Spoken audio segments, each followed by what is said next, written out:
As new parents, I know that we're always constantly worried about our babies and actually like checking to see if they're still breathing while they're sleeping. I mean, seriously, like this video if you've ever stuck your finger under your kid's nose to make sure they're breathing, or like put your hand on their chest to make sure that you can still feel them breathing, because I guarantee you we have all been there. You may be wondering though, what if my kid is a mouth breather or if they snore?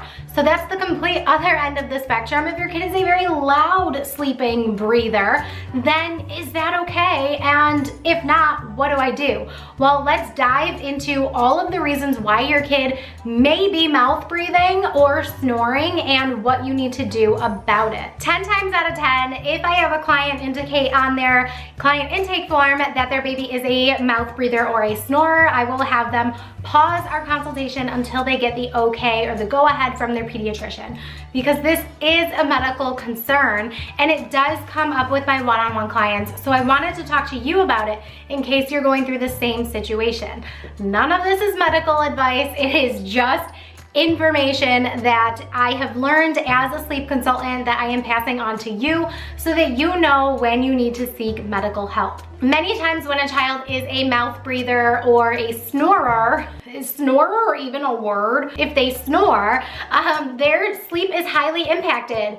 Why do I have a piece of hair in my mouth? Okay, so their sleep is highly impacted because their sleep is going to be all broken up through the night. Because if their airways or their nasal passages are blocked, or if they have any, they may wake more frequently and have more broken up sleep, and it won't be as consolidated. So yes, I am passionate about this topic, and it is something that we need to be aware of because obviously we want our kids to have better sleep quality. So let's get into those underlying causes of your mouth breathing or snoring child while they're sleeping. Number one is simple congestion. I was quite worried about my youngest because he had this cough for a long time and it was nothing. The doctors were just like, he's just congested and he's coughing in the night. He was like seriously just breathing so loud and breathing with his mouth open, and he would occasionally snore that I would just get so nervous about it, but it was congestion.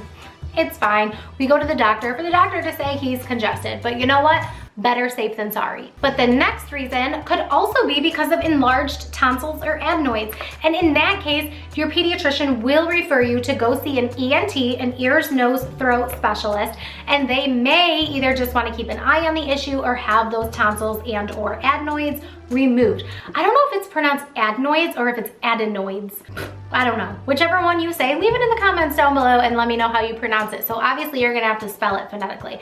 Adenoids, or are they adenoids? Let me know. Reason number three could honestly just be a habit. Maybe your child has been mouth breathing their entire life. Maybe they were very congested the first couple of weeks or months of their life and they had to become acclimated to mouth breathing because they were congested, and then they just got used to it and now that's just how they breathe. That is something that you're going to have to observe and, of course, talk to your child's pediatrician about. Reason number four is allergies. This is my oldest child. He has allergies like me. It sucks. In the springtime, they're like, eh. In the fall, oh, they suck. And I never had these allergies before I had kids. So it's like, it's kind of crazy that they just like all of a sudden start coming up now that I've had kids. I don't know if it's just old age or if it's like a postpartum thing, but now I have fall allergies and now I know what all of the allergy sufferers in the world are dealing with. For me, I take Benadryl. For your baby or toddler, talk to your doctor, all right? So you have to figure out if it is congestion because of a cold or virus, or if this is actually allergies and that's the underlying issue. Now, number five is a hella medical concern that I am not qualified to talk about much of, but it's just something that you need to be aware of if your baby or toddler has a deviated septum, which is the misalignment of the cartilage between nostrils, and then they just have like really loud breathing all the time. Again, talk to your doctor if you think this is something that can be a potential underlying cause of your child's mouth breathing or snoring. Can you hear my kids stomping their feet upstairs? Reason number six for mouth breathing and or snoring is their tongue position.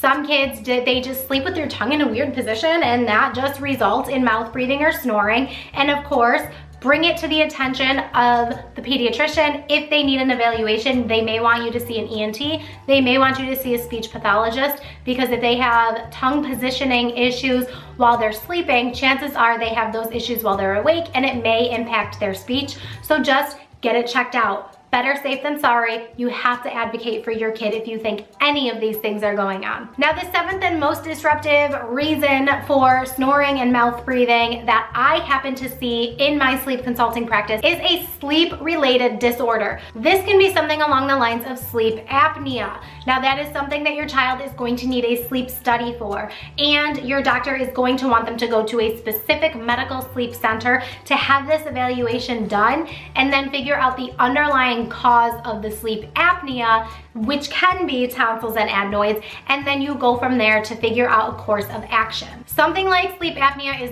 going to heavily impact your child's quality of sleep and their overall health, because like we said before, if your child is not able to have quality sleep because of a medical concern, then other things and their overall health are not going to be as great as they could be, because they're not able to get that consolidated sleep.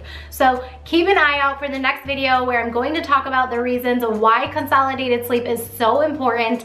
Make sure you talk to your pediatrician if you feel like any of these issues are arising in your child's breathing. I hope that you enjoyed this video and learned a lot about breathing while your child is sleeping. And if you have any questions or comments, leave it in the comment section down below, and keep blooming. Mwah.